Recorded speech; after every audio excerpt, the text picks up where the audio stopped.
بسم اللہ الرحمن الرحیم الرحمن علم القرآن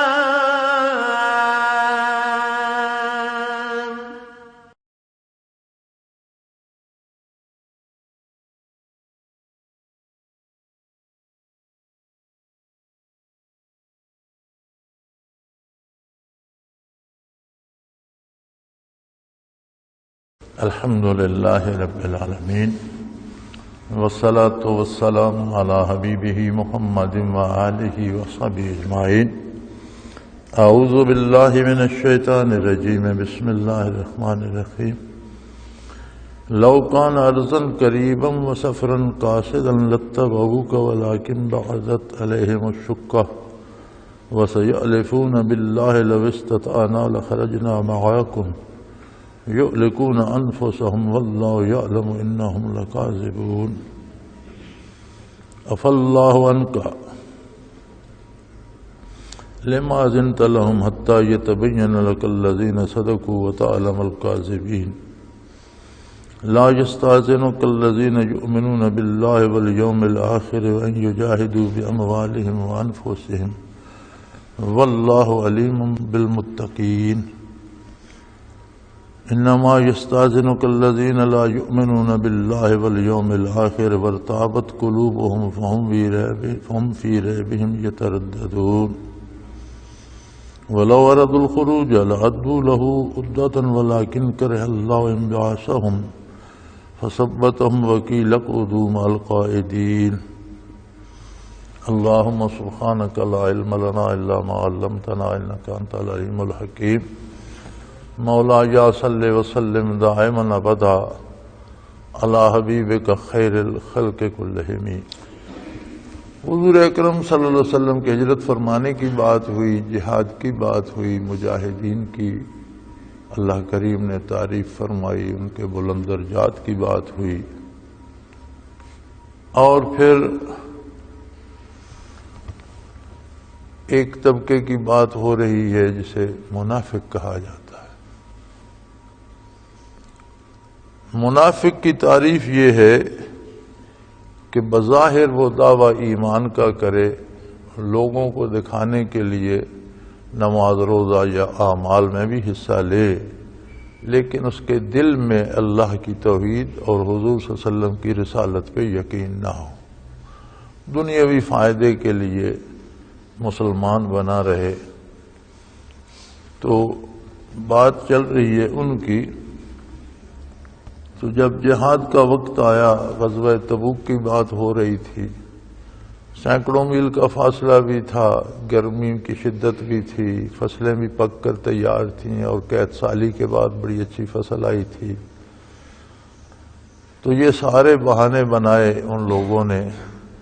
پھر ایک یہ بات بھی تھی کہ کیسر کی فوجوں سے مقابلہ تھا، یعنی دشمن بھی بہت بڑا طاقتور تھا۔ تو اللہ کریم فرماتے ہیں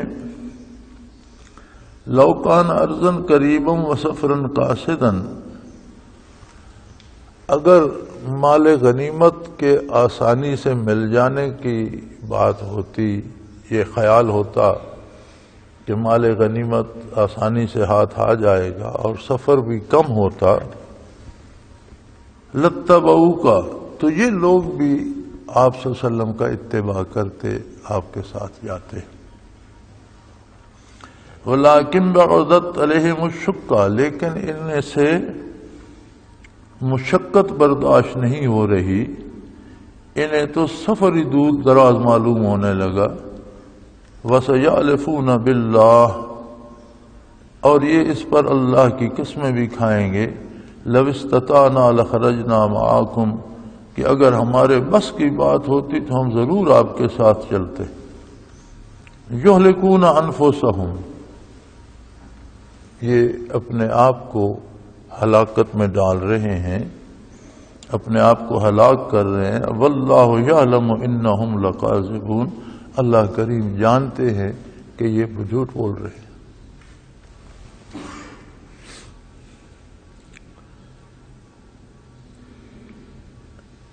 اگر ہم جاننا چاہیں کہ نفاق کیا ہے تو ہمیں دوسروں کی جستجو نہیں کرنی چاہیے، ہمیں اپنی ذات کو سامنے رکھ کر تلاش کرنا چاہیے۔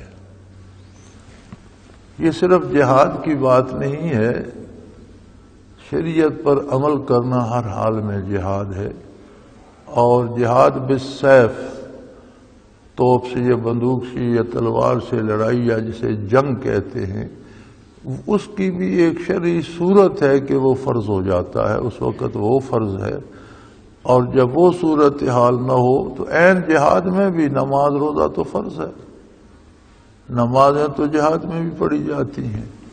تو اپنے آپ کو دیکھنا چاہیے کہ اگر بندہ دن میں فرائض نمازوں کے لیے تکلف نہیں کر سکتا، وہ جی میری مجبوریاں ہیں، میری اور کام بہت ہیں، میرا دفتری کام بڑا ہے، میرے بچوں کو سکول سے لینا ہوتا ہے، میرا بابا بیمار ہے، میری ماں کی صحت ٹھیک نہیں، مجھے فرصت ہی نہیں ملتی، میرے پاس وقت ہی نہیں ہوتا، تو یہ بات بتاتی ہے کہ تمہارے دل میں ایمان میں کمی ہے۔ میرے پاس بھی خطوط آتے ہیں، میں بڑا حیران ہوتا ہوں، وہ جی مجھے ڈر لگتا ہے، مجھے وہم آتے ہیں، مجھے یہ بیماری ہو گئی، میرا پتہ نہیں بلڈ پریشر لو ہو گیا، ہائی ہو گیا، فلاں ہو گیا، فلاں ہو گیا، تو مجھ سے ذکر بھی چھوٹ گیا ہے اور نمازیں بھی چھوٹ رہی۔ کمال ہے، یعنی آپ ایک بندے سے مدد چاہ رہے ہیں، ایک مخلوق، اپنے جیسی مخلوق کو خط لکھ رہے ہیں کہ اس میں میری مدد کرو، اور خالق کو چھوڑ دیا ہے، مخلوق تمہاری کیا مدد کرے گی؟ اگر آپ مجھے یہ خط لکھتے ہیں یا کوئی مجھے یہ خط لکھتا ہے تو یہ سمجھ کے لکھتا ہے کہ یہ دعا کرے گا، تو میں دعا کس سے کروں گا؟ جس کو آپ چھوڑ چکے۔ اس دعا میں کیا تاثیر ہوگی کہ آپ کہتے ہیں میری مصروفیات اتنی ہیں کہ میں رب کا فرض سجدہ بھی ادا نہیں کر سکتا، تو میں اگر دعا کروں گا تو اسی رب العالمین سے کروں گا، تو وہ فرمائے گا کہ تو نہیں جانتا، میں اس بندے کو جانتا ہوں۔ تو ہم امتحان لیتے رہتے ہیں دوسروں کا، ہمارا چیک ہوتا ہے دوسروں پر، دوسروں کو اللہ کے سپرد کریں اور دوسروں کے لیے اللہ سے دعا کریں، تمام مسلمانوں کے لیے کہ اللہ انہیں ہدایت پہ قائم رکھے۔ اپنے آپ کو چیک کریں، آپ کی مصروفیات اگر آپ سے فرائض نمازیں چھڑا رہی ہیں، تو اگر جہاد پر جانا پڑتا حضور کے ساتھ اور آپ اس زمانے میں ہوتے تو پھر جہاد پر جاتے۔ آپ کی مصروفیات تو آپ کو سجدہ کرنے کی فرصت نہیں دے رہی، جہاد پہ کون جاتا؟ تو یہی حال منافقین کا ارشاد ہو رہا ہے کہ اگر آسان کام ہو اور کچھ دنیاوی فائدہ ملنے کی امید ہو کہ مال غنیمت آرام سے مل جائے گا اور سفر بھی زیادہ نہیں ہے، لتبعوا کا یہ آپ کا ساتھ دیتے، بالکل آپ کا اتباع کرتے، آپ کے ساتھ ہوتے۔ لیکن یہ لمبا سفر اور مجاہدہ اور محنت اور پھر ایک طاقتور دشمن سے مخالفت، مال غنیمت اگر ملا تو آسانی سے تو نہیں ملے گا، کیسر کی فوج کو شکست دے کر ملے گا۔ تو ان چیزوں نے مل کر انہیں بددل کر دیا ہے، لہذا یہ کہتے ہیں کیوں نہ اپنے گھر کا کام کرے یار، اس مصیبت میں پڑنے سے۔ اس کے ساتھ خود کو مومن بھی ظاہر کرنا چاہتے ہیں، تو فرمایا قریب یہ اللہ کی قسمیں اٹھائیں گے کہ اگر ہمارے بس میں ہوتا تو ہم ضرور آپ کی خدمت میں حاضر ہوتے اور آپ کا ساتھ دیتے اور آپ کے ساتھ جاتے۔ بے بس میں کیا نہیں تھا۔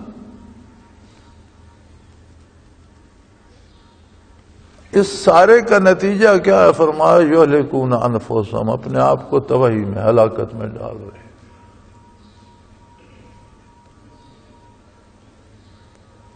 واللہ یعلم انہم لکاذبون، اللہ کریم جانتے ہیں کہ یہ جھوٹ بول رہے ہیں، ان کا ارادہ ہی جانے کا نہیں تھا، یہ جانا چاہتے ہی نہیں تھے، یہ خود کو مشقت میں ڈالنا نہیں چاہتے تھے، یہ اس مجاہدے میں پڑھنا نہیں چاہتے تھے کہ یہ مشکل کام ہے، چھوڑو جان بچاؤ، اور اب جھوٹی قسمیں کھا کھا کر یقین دلانے کی کوشش کر رہے ہیں، حالانکہ یہ جھوٹے ہیں۔ عفا اللہ عنک، اللہ کریم نے آپ کو معاف فرما دیا۔ لما اذنت لہم، آپ نے انہیں پیچھے رہنے کی اجازت کیوں دی؟ حضور تو بہت کریم تھے۔ جب منافقین نے بہانے کیے، بیٹا بیمار ہے، ماں کی ٹانگ ٹوٹ گئی، فلاں اونٹ گم ہو گیا، مصروف بڑا ہوں، طبیعت ٹھیک نہیں ہے، میں نہیں جا سکتا، آپ نے فرمایا نہ آ جاؤ۔ تو یہ باتیں تعلق کی ہیں، اور جو قرب نبی کو نصیب ہوتا ہے اللہ سے، وہ صرف نبی کا حصہ ہے، غیر نبی اسے سمجھ بھی نہیں سکتا۔ اور حضور امام الانبیاء ہیں صلی اللہ علیہ وسلم، اور نبیوں کے بھی نبی ہیں، سید المرسلین ہیں، رسولوں کے بھی سردار ہیں۔ آپ کا جو قلبی رشتہ عظمت باری سے ہے، اسے میں اور آپ نہیں سمجھ، ہمارے بس کی بات نہیں۔ تو یہاں ارشاد ہوا اللہ نے آپ کو معاف فرما دیا، کوئی غلطی یا معاذ اللہ کوئی گناہ نہیں تھا جو اللہ نے معاف فرما دیا۔ آپ کمانڈر تھے، کسی نے بہانہ کیا میں نہیں جا سکتا، آپ نے اجازت دے دی۔ اللہ کریم فرماتے ہیں لیکن میرا اور آپ کا جو رشتہ ہے اس سے یہ بات میل نہیں کھاتی، آپ انہیں اجازت نہ دیتے۔ ایک تعلق ہوتا ہے قلبی، یہ شیخ کی ضرورت کیا ہے؟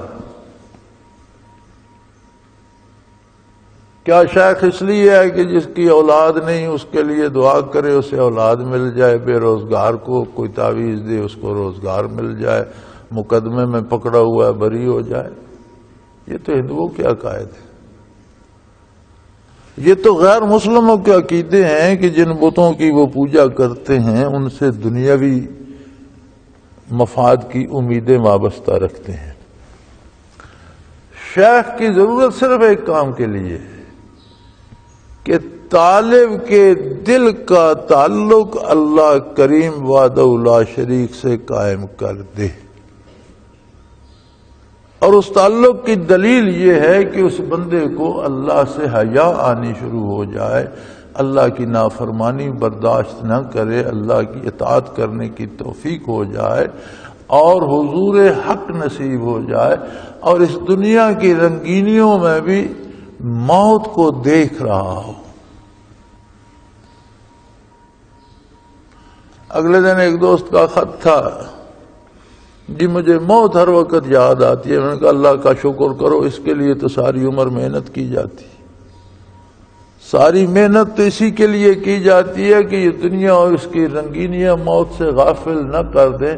جب موت نگاہوں کے سامنے رہتی ہے تو بندہ اطاعت الہی پہ کمر بستہ رہتا ہے اور نافرمانی سے بچتا ہے۔ یہ تو آپ پر اللہ کا احسان ہے۔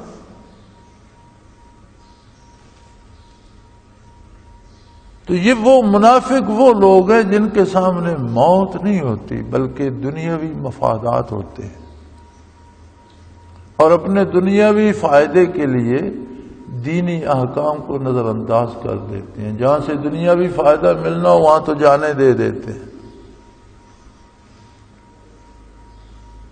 اور کیسی عجیب بات ہے، مر جاتے ہیں، مارے جاتے ہیں۔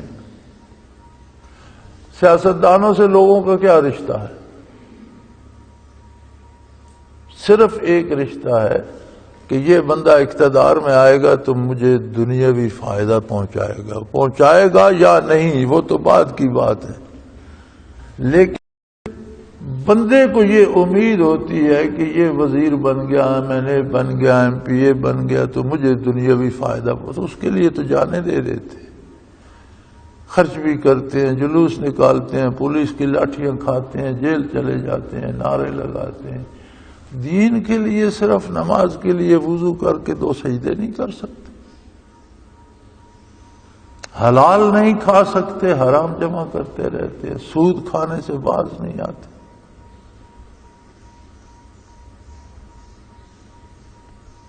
تو اس کا مطلب یہ ہے کہ انہیں آخرت یاد نہیں ہے، موت یاد نہیں ہے، یا ان کے دلوں کا تعلق مفادات دنیا سے ہے، اللہ کریم سے نہیں ہے۔ مومن بھی اسی دنیا میں رہتا ہے، یہی اناج و غلہ کھاتا ہے، یہی کپڑا پہنتا ہے، یہی زندگی بسر کرتا ہے، لیکن دنیا اس کے دل میں نہیں ہوتی۔ دنیا میں وہ بسر کرتا ہے جائز اور حلال وسائل سے، جس کی اللہ نے اسے اجازت دی ہے، حرام سے ناجائز سے بچتا ہے، احتیاط کرتا ہے، اور اللہ کی عبادت فرض کو فرض، سنت کو سنت، واجب کو واجب سمجھ کر، مستحب کو مستحب سمجھ کر ادا کرتا ہے، احکام الہی پہ کاربند رہتا ہے۔ اللہ کریم کو یہ کون سی مصروفیت ہے جو اللہ کی یاد بھلا دے؟ یہ کون سی ایسی مصروفیت ہے جو اللہ کا ذکر چھڑا دے؟ کیسی عجیب بات ہے۔ رات بھی ایک ای میل تھی میرے پاس، جی میری طبیعت ٹھیک نہیں، مجھ سے ذکر چھوٹ گیا، تو میں نے کہا یار جس نے طبیعت ٹھیک کرنی ہے اس کا ذکر تو آپ نے چھوڑ دیا، اب میں کس سے کہوں؟ جس نے آپ کو شفاعت دینی ہے اس کا تو آپ کہہ رہے ہیں میری طبیعت نہیں ٹھیک، میں نام ہی نہیں لے سکتا، تو میں کس کے پاس جاؤں؟ مجھے بتاؤ۔ تو ہم اگر اپنی زندگیوں میں جھانکیں تو قرآن کریم تو آئینہ دکھاتا ہے۔ قرآن کریم تاریخ کی کتاب نہیں ہے کہ واقعات کو تاریخ کے انداز میں بیان کرے، قرآن کریم نصیحت اور عبرت کے انداز میں بیان فرماتا ہے کہ کس نے کیا کیا، اس کا کیا نتیجہ ہوا۔ فرمایا منافقین نے دنیاوی مفاد کو مقدم رکھا، اگر دنیا مل رہی ہوتی تو بھاگ پڑتے، سمجھا کہ مجاہدہ کرنا پڑے گا، سفر کرنا پڑے گا، پھر شاید شہید ہونا پڑ جائے، جان دینی پڑ جائے، تو کہا جی نہیں ہم بڑے مصروف ہیں، ہم نہیں آ سکتے۔ تو فرمایا اللہ کریم نے تو آپ کو معاف کر دیا، آپ نے کر دیا، اللہ کو منظور ہے، جو آپ کو منظور ہے اللہ نے پسند فرما لیا، لیکن آپ نے اجازت کیوں دی؟ اگر آپ اجازت نہ دیتے، یہ حتیٰ یتبین لک الذین صدقوا وتعلم الکاذبین، اگر آپ انہیں اجازت نہ دیتے تو جانا انہوں نے پھر بھی نہیں تھا، جھوٹے اور سچے کی پہچان ہو جاتی، الگ الگ ہو جاتے، پتہ چل جاتا کہ یہ جھوٹ بول رہا تھا، اس نے جانا نہیں ہے۔ پھر فرمایا لا یستاذنک الذین یؤمنون باللہ والیوم الآخر ان یجاہدوا باموالہم وانفسہم واللہ علیم بالمتقین۔ جن لوگوں کو اللہ کے ساتھ ایمان نصیب ہے اور آخرت پر ایمان نصیب ہے، وہ اپنے مال اور جان سے جہاد کرنے میں کبھی آپ سے رخصت نہیں مانگیں گے، وہ کوئی بہانہ نہیں کریں گے، وہ کوئی بیماری، کوئی بہانہ، کوئی مصروفیت سامنے نہیں لائیں گے۔ جہاں اللہ کے رسول کا حکم ہوگا مال بھی خرچ کریں گے، جان دینی پڑی تو جان بھی دیں گے، اور وہ رخصت نہیں مانگیں گے۔ لا یستاذنک الذین یؤمنون باللہ والیوم الآخر، جو اللہ اور آخرت سے یقین رکھتے ہیں وہ آپ سے اجازت طلب نہیں کریں گے کہ وہ اللہ کے راہ میں مال سے اور جان سے جہاد کریں۔ واللہ علیم بالمتقین، اللہ کریم پرہیزگاروں کو خوب جانتے ہیں، خوب واقف ہے۔ اللہ ہر فرد کی ہر حرکت کو جانتا ہے، اور شیخ کی ضرورت اس لیے ہوتی ہے کہ دل میں وہ تجلی آ جائے، وہ نور آ جائے، وہ نور یقین آ جائے کہ اللہ کے ساتھ تعلق قائم ہو جائے، عشق و پیار و محبت کا تعلق قائم ہو جائے، اس پر بندہ ایثار کر سکے، جو اس کے بس میں اپنا وقت دے سکے، اپنی قوت دے سکے، اپنا مال دے سکے، ضرورت پڑے تو جان بھی دے سکے، ایسا تعلق اللہ سے بن جائے۔ یہ جو ہم نے بنا رکھا ہے نا کہ پیر صاحب کو ہم نے پیسے دے دیے، اب ہمارا کام ہو جائے گا تو ہمارے گناہ پیر صاحب بھگتیں گے۔ پیر صاحب کو کیا ضرورت ہے پرائے گناہ سر لینے کی؟ آپ نے پیسے دے دیے، وہ کھا پی کے فارغ ہو جائیں گے، ان کا کام تو ہو گیا، آپ کا ہو نہ ہو آپ جانے، اللہ جانے۔ یہ پیری مریدی اور شیخ اور طالب کا رشتہ دنیاوی مفاد کے لیے نہیں ہے، بلکہ ایک بہت قیمتی رشتہ ہے، نایاب رشتہ ہے، اور یہ وراثت پیغمبر ہے، یہ عطائے پیغمبر ہے، یہ فیضان و برکات پیغمبر صلی اللہ علیہ وسلم ہے کہ بندے کو اللہ کے روبرو کر دے، بندے کو اللہ یاد رہے، اسے دین پر عمل کرنے کی توفیق ہو، اور اس سے تا دم واپسی اللہ کی یاد نہ چھوٹے۔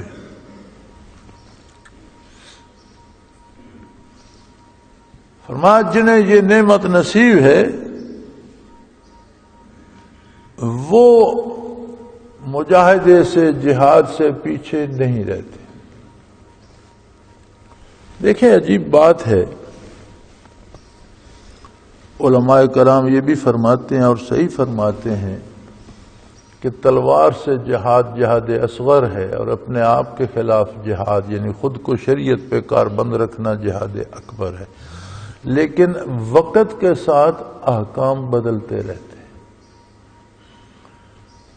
جب اسلامی ریاست پہ یا اس مسلمانوں کے حقوق پہ کوئی ڈاکہ ڈال رہا ہو تو اس کا دفاع کرنا مسلمانوں پہ فرض ہو جاتا ہے، اور جہاد فرض کفایہ ہے ویسے تو، کہ جتنی ضرورت ہے اتنے لوگ چلے جائیں تو سب کی طرف سے ادا ہو گیا، لیکن جو لوگ جاتے ہیں اگر وہ پورے نہیں ہیں تو یہ فرض عین ہو جاتا ہے کہ ہر فرد نکلے، اور اگر اس بستی، اس قریے، اس علاقے کے لوگوں کے بس سے باہر ہے تو ساتھ والوں پہ فرض ہو جاتا ہے کہ وہ بھی ساتھ شامل ہوں، اگر ان کے ملک جانے سے بھی پورا نہیں ہوتا تو پھر ساتھ والوں پہ فرض، اس طرح یہ بڑھتا چلا جاتا ہے حتیٰ کہ تمام مسلمانوں پہ فرض عین بھی ہو جاتا ہے، اور اس وقت کی ضرورت کے مطابق نماز چھوڑی جا سکتی ہے، قضا کی جا سکتی ہے، جہاد قضا نہیں ہوتا۔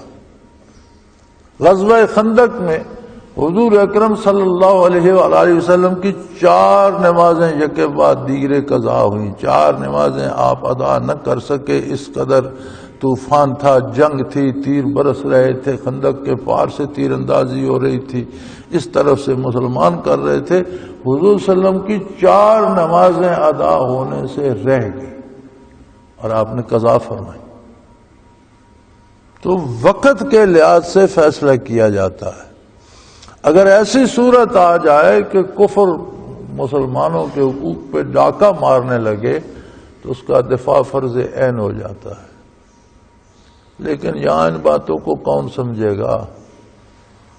یہاں تو لوگ ٹکوں پہ بکتے ہیں۔ ہماری قوم تو اتنی نیچے گر چکی ہے کہ یہ خیرات پہ بکتی ہے، انہیں کوئی خیرات میں 1000 روپے مہینہ دے دے تو یہ کہتے ہیں ووٹ اسی کا ہے، اب اسی کو دیں گے، 1000 روپے مہینہ ملتا ہے۔ یہ نہیں سوچتے کہ یہ پیسہ آتا کہاں سے ہے، حق کس کا ہے، مل کس کو رہا ہے۔ اور جو لوگ بکاؤ مال ہو جاتے ہیں ان کی کیا حیثیت رہتی ہے؟ تو کتا ہے روٹی کے پیچھے بھاگتا رہتا ہے، جہاں کسی نے ٹکڑا پھینک دیا ادھر بھاگ گیا، وہ انسان تو نہیں رہتا۔ اللہ ہمیں معاف فرمائے، ہم تو اب اس حال کو پہنچ گئے ہیں کہ مردوں کی قبریں اکھیڑ کر، عورتوں کے سر کے بال مون کر بیچے جا رہے ہیں، اور مردوں کی ہڈیاں بیچ کر پیسہ بنایا جا رہا ہے۔ اب اس سے زیادہ ذلت کہاں ہوگی؟ میں نے نہیں دیکھا کہ کوئی کتا مر جائے تو دوسرا کتا اسے کھا رہا ہو، یہ میں نے نہیں دیکھا۔ کہتے ہیں مرے ہوئے کتے کو کتا نہیں کھاتا، لیکن مرے ہوئے انسانوں کو انسان کھا رہے ہیں، تو یہ کیا مسلمان ہے؟ یہ لیول اگر ہے ہماری غیرت ایمانی کا تو یہ تو منافقت سے بھی گئی گزری بات ہے۔ یہ تو پرلے درجے کے منافق ہے، انتہائی گھٹیا درجے کے، اللہ پاک معاف فرمائے۔ تو فرمایا جن کو ایمان راسخ ہوگا اللہ سے آخرت سے، اے میرے حبیب وہ بہانے نہیں کریں گے، وہ رخصت نہیں چاہیں گے، وہ اپنی جان مال سے اللہ کی راہ میں جہاد کریں گے، اور اللہ ایسے پرہیزگاروں کو خوب جانتے ہیں، اللہ ہر بندے کو خوب جانتے ہیں کہ کون کیا سوچتا ہے، کیا کر رہا ہے۔ انما یستاذنک الذین لا یؤمنون باللہ والیوم الآخر، آپ سے جو لوگ بہانے کر کر کے رخصتیں چاہتے ہیں، یہ وہ لوگ ہیں جنہیں نہ اللہ سے ایمان نصیب ہے اور نہ آخرت پہ یقین ہے۔ وَارْتَابَتْ قُلُوبُهُمْ، ان کے دلوں میں شک کی بیماری پڑ گئی۔ یہ کہتے ہیں بھئی پتہ نہیں کیا ہوگا، کہ کس نے دیکھا ہے جی آخرت میں کیا ہوگا؟ یہ قبر میں کہتے ہیں سوال جواب ہوگا، کس نے دیکھا ہے؟ کہتے ہیں عذاب ثواب ہوگا، کب ہوگا، کہاں ہوگا، کس کو خبر ہے؟ کیسی عجیب بات ہے۔ ہم کیا دیکھتے ہیں، ہماری نظر کیا ہے؟ ہم دور سے دیکھتے ہیں، ہم سمجھتے ہیں کہ کوئی جانور کھڑا ہے بڑا مہیب، بڑا عظیم الجثہ کوئی جانور کھڑا ہے، ہم قریب جاتے ہیں تو وہ جھاڑی ہوتی، یہی ہماری نظر ہے نا۔ اگر ہم دیکھ کے بھی آتے تو کیا کرتے؟ تو جو نبی صلی اللہ علیہ وسلم نے بتایا وہ ہمارے دیکھنے سے کروڑوں گنا زیادہ سچا، پکا اور یقینی ہے۔ ہمارے دیکھنے میں غلطی ہو سکتی ہے، حضور کے فرمانے میں کوئی غلطی نہیں ہے، آپ کے ارشادات ہر غلطی سے پاک اور مبرہ ہیں، اور وہی حضور نے فرمایا جو اللہ نے آپ کو فرمانے کا حکم دیا۔ پھر اس پر مزید کسی کا دیکھ کے آنے کی ضرورت ہے؟ کہتے ہیں یہ اے جہان مٹھا اگلا کہ رٹھا، یہ دنیا تو بڑی میٹھی ہے، آخرت کس نے دیکھی ہے؟ بھائی محمد الرسول اللہ نے دیکھی ہے، آپ نے بتایا ہے۔ اللہ کے بتانے سے حضور نے جو بتایا ہے سچ ہے، پھر حضور کو اللہ نے ملاحظہ بھی فرمایا، مشاہدہ بھی کرایا، اور اس وجود عالی سمیت، اسی جسم عالی سمیت حضور عالم بالا بھی تشریف لے گئے، عالم آخرت بھی تشریف لے گئے، جنت و دوزخ کو بھی ملاحظہ فرمایا، عذاب و ثواب ہوتے بھی دیکھے، پھر حضور چشمدید گواہ بھی ہیں، آپ سب دیکھ کر بھی آئے۔ واقعہ معراج میں آپ تفصیلات پڑھیں تو ثواب ہوتے بھی دیکھے، عذاب ہوتے بھی دیکھے۔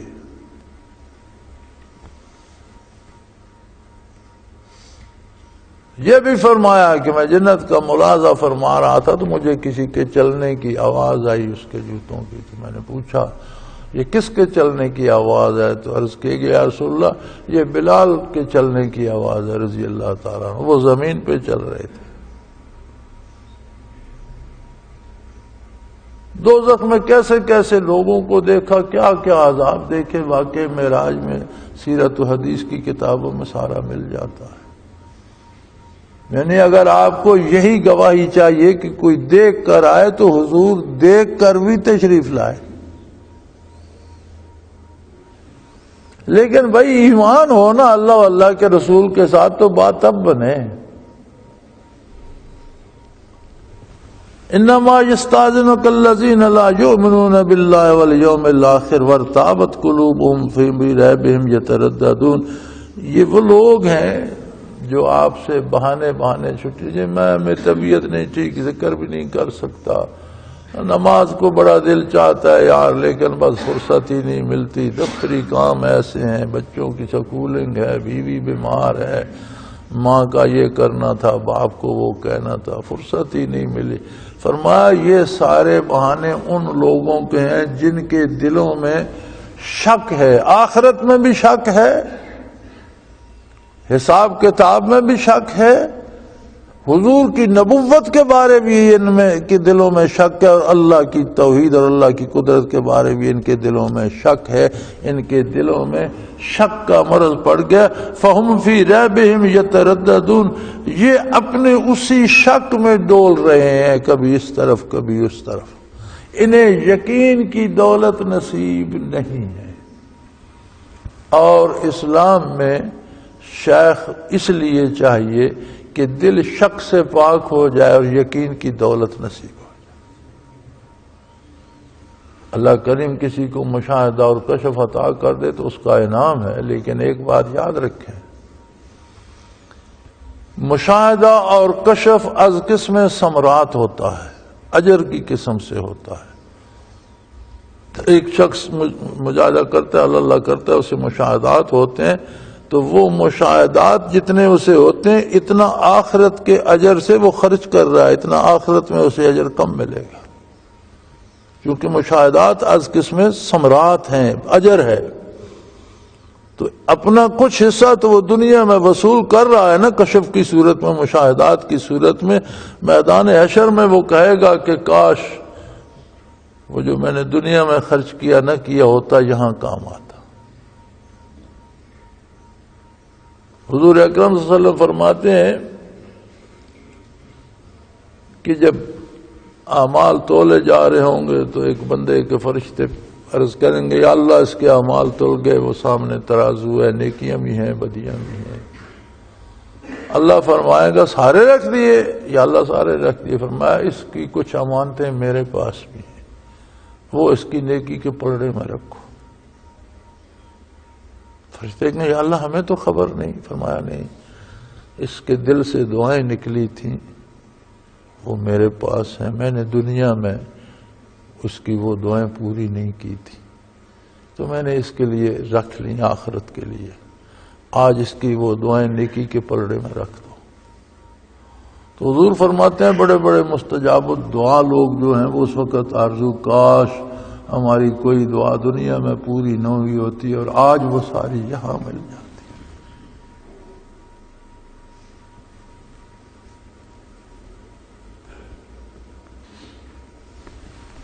تو شیخ یا مرشد یا پیر اس لیے چاہیے کہ دل میں شک کی بیماری نہ آنے پائے، یقین کی دولت سے دل کو لبریز کر دے۔ اگر کسی کو مشاہدہ ہوتا ہے تو الحمدللہ، لیکن صوفیاء جو محققین ہیں وہ فرماتے ہیں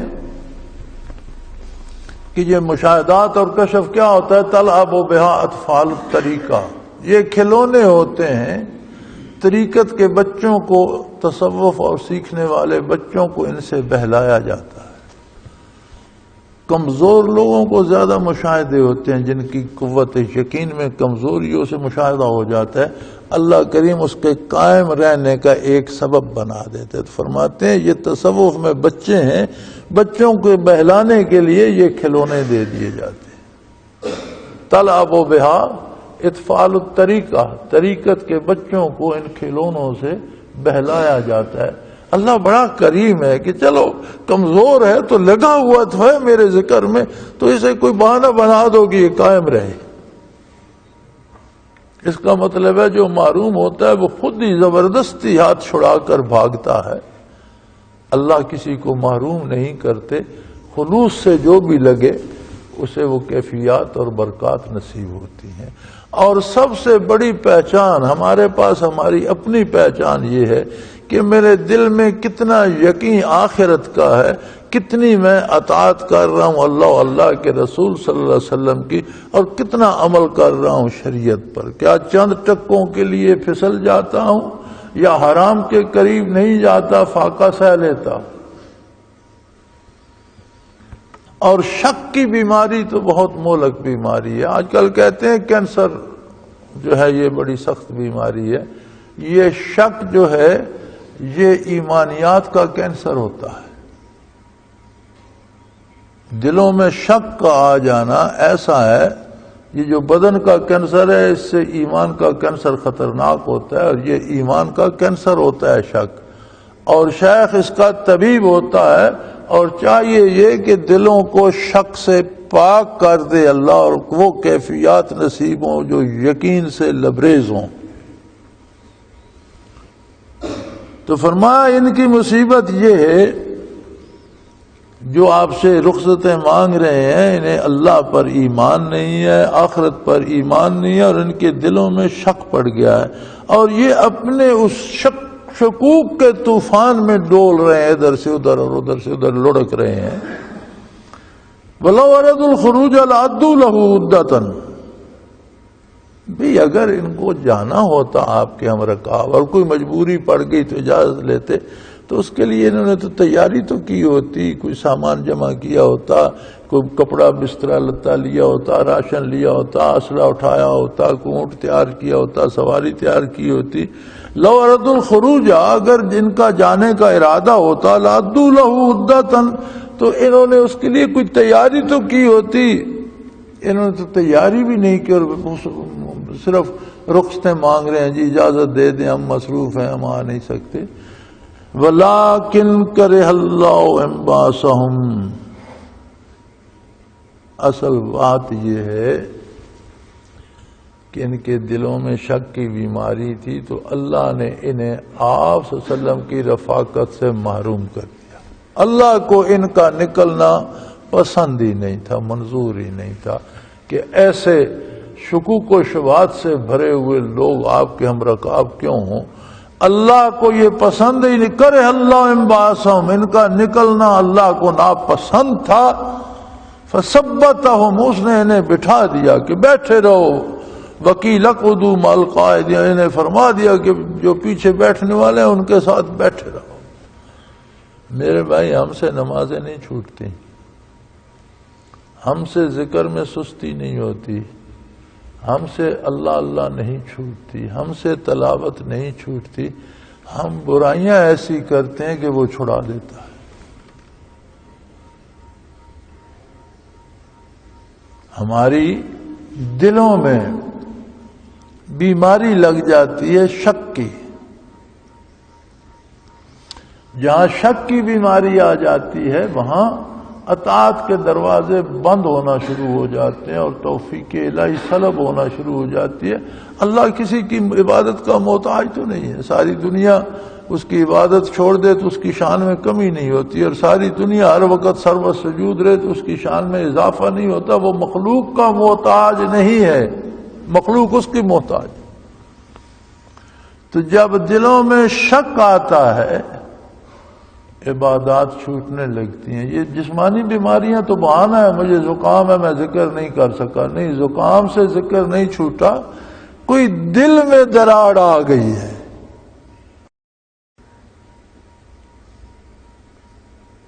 قلبی کیفیات میں کہیں کوئی شک کی دراڑ آ گئی ہے تو فوراً توبہ کرنی چاہیے، رجوع اللہ کرنا چاہیے، اور اللہ سے معافی مانگنی چاہیے کہ اللہ میرے دل کو شک سے اور شیطان کے شر سے بچا، اور مجھے اپنی یاد کی اور اپنی اطاعت کی توفیق عطا فرما۔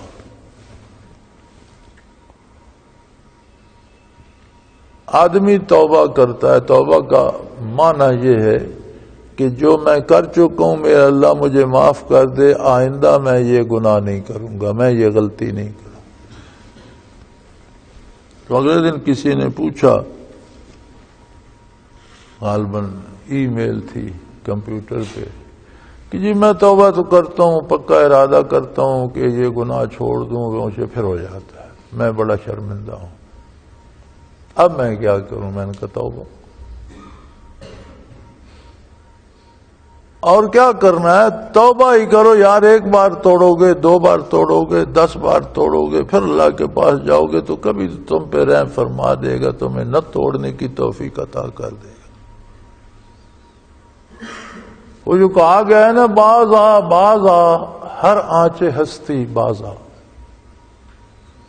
باز آ ہر آنچ ہستی باز آ، اگر کافر ہو گبر ہو بت پرستی باز آ، یعنی کفر کر چکا ہے یا آتش پرست ہو گیا ہے یا بت پرست ہو گیا، پھر بھی توبہ سب کا علاج، سارے گناہوں کا، وہ گناہ عقیدے کا ہے یا عمل کا، اس کا علاج توبہ ہے، اور باز آ جا۔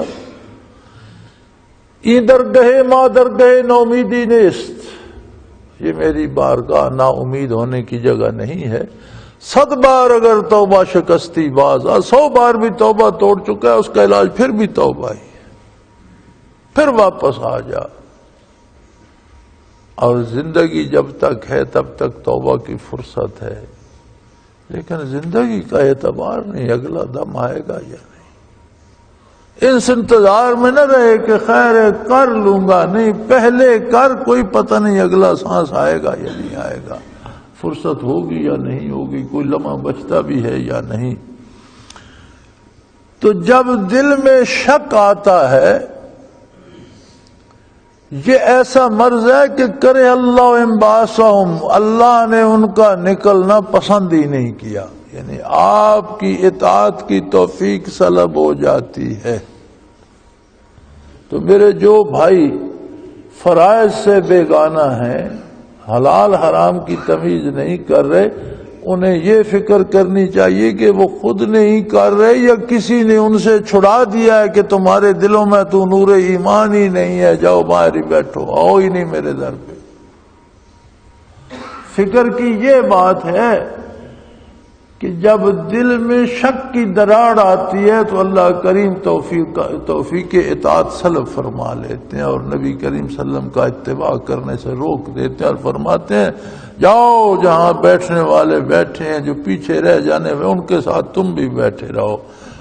اللہ کریم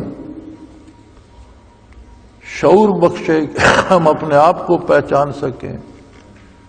اللہ کریم ہمارے دلوں کو شک سے پاک رکھے، نور ایمان عطا فرمائے، اور اپنی اور اپنے نبی کی اطاعت نصیب فرمائے. وآخر دعوانا ان الحمدللہ رب العالمین. اللہ اللہ اللہ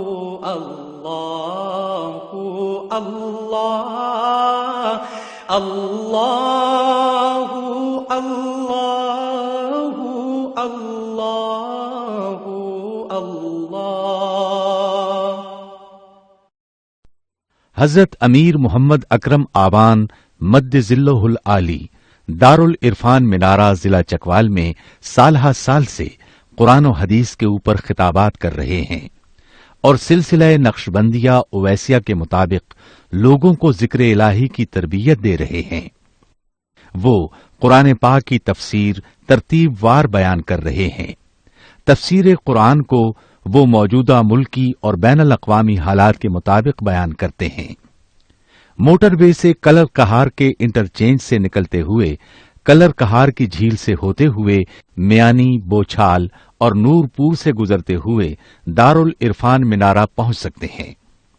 حضرت امیر محمد اکرم آوان نے بچیوں اور بچوں کی دینی اور دنیاوی تعلیم کے لیے سقارہ اکیڈمی کے نام سے ایک درسگاہ بھی قائم کی ہے، جس کا افتتاح ملک پاکستان کے صدر جنرل محمد ضیاء الحق نے اپنے دست مبارک سے کیا تھا. وہ تمام احباب جو اسلام کی طلب رکھتے ہیں ان سے گزارش ہے کہ دارالعرفان منارہ ضلع چکوال میں امیر محمد اکرم آوان صاحب کے خطابات سے مستفید ہوں. وہ ہر جمعے کو نماز سے پہلے بیان فرماتے ہیں. ہر ماہ کی پہلی اتوار کو ماہانہ اجتماع ہوتا ہے جس میں آپ خصوصی خطاب فرماتے ہیں اور پاکستان کے چاروں صوبوں سے احباب اس اجتماع میں شرکت کرتے ہیں.